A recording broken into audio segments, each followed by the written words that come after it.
জয় মা, রাধে রাধে বন্ধুরা। আমি পাইলট। এই দেখো, আজ দুপুরে নিত্য সেবা দিয়ে দিয়েছিলাম, তখন আর ভিডিও করা হয়নি। এই যে এখন রাত্রে সেবা দিয়েছি, এখন ভিডিওটা আমি করছি।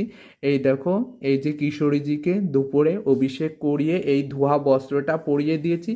যদিও বা ঠান্ডা পড়েছে, কিন্তু একটা বিষয় কি বলো তো, এই মন্দিরটা না, মানে মন্দিরের ভিতরে এত গরম যে ওদের আর শীতেরটা কিছু আর পড়াচ্ছি না। এই দেখো, এই যে গোবিন্দ নিকুঞ্জ সোনাল, এই দেখো আমাকে দেখো, এই যে আমিও দেখো খালি গায়ে রয়েছে, মানে মন্দিরের ভিতর প্রচণ্ড গরম। মানে আমার অনেক সময় আমি পাখা চালিয়ে নিচ্ছি, পুজো করার সময় অনেক সময় পাখা চালিয়ে নিচ্ছি। আর এই দেখো, এই যে বাবা, এখন ওনাদের রাত্রেবেলার সেবা দেওয়া হয়ে গেছে, সেবা পুজো দেওয়া হয়েছে। এখন ভোগ দর্শন করে, আজকে ভোগ লাগিয়েছিলাম দেখো, খই, চিনির বাতাসা, একটা বিশেষ রকমের ফল দিদি কলকাতা থেকে এনে দিয়েছিল, আর কাঁচাগোল্লা, এদের রাত্রেবেলার ভোগ লাগিয়ে দিয়েছিলাম। এই দিয়ে হয়ে গেছে। এখন এই ভোগটা তুলে, তারপর পুষ্পগুলো তুলে, তারপরে ওদের বিশ্রামে শুইয়ে দেব। আর এই দেখে দেখো, এই যে দাদা গোপনারায়ণ, বধূমাতা শ্রীলক্ষ্মী, এই যে মঙ্গল ঘট, ইনাদেরও দেখো খই দিয়েছি, তারপরে চিনির বাতাসা ওই ফলটা, আর এই দেখো কাঁচাগোল্লা দিয়েছি। আর এইদিকে দেখো, এই যে মা বাবার মঙ্গল ঘট, এই যে বাবাকেও দর্শন করো।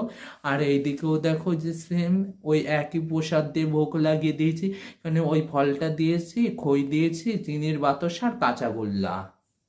ভোগ দর্শনে সবার দুর্ভোগ কাটুক, এটা মা বাবার মূলত। এই দেখো দেখো, ভোগ দর্শনে সবার দুর্ভোগ কাটুক। এই যে মঙ্গল ঘট দর্শন করো, মঙ্গল ঘট দর্শনে সবার অমঙ্গল দূর হবে। প্রত্যেকটা মঙ্গল ঘট, এই যে আমাদের ছোট বধূমাতা মা সরস্বতীকেও দর্শন করো। আর এইখানে দেখো, আমি প্রত্যেকটা ঠাকুরকে আমি নিত্য অভিষেক করিয়ে দিই। আমি সকাল সকাল আমি প্রত্যেকটা ঠাকুরকে আমি নিত্য অভিষেক করিয়ে দিই। এই যে রাধা গোবিন্দজিকেও দর্শন করো। আর এই যে মায়ের ছানাপুনাকেও দর্শন করো, এই যে মাকেও দর্শন করো, এই যে বাবাকেও দর্শন করে, এই যে মা বাবার মঙ্গল ঘরটাও দর্শন করো। ভিডিওটা তোমাদের কেমন লাগলো কমেন্ট করে জানিও। আর আমার চ্যানেলে যদি নতুন হয়ে থাকো, তবে আমার চ্যানেলটাকে সাবস্ক্রাইব করে দিও। আর যদি আমার পেজে নতুন হয়ে থাকো, তবে আমার পেজটাকে ফলো করে দিও। পাশে থেকেও। জয় মা, রাধে রাধে। আর আমার পুজোতে যদি ভুল ত্রুটি হয়, ক্ষমার চোখে দেখো। আর কমেন্ট করে অবশ্যই জানিও আমার কোথায় ভুল হয়েছে। আর তোমরা সবাই ভালো থেকো, সুস্থ থেকো, এই কামনাই করি আমি ভগবতীর কাছে।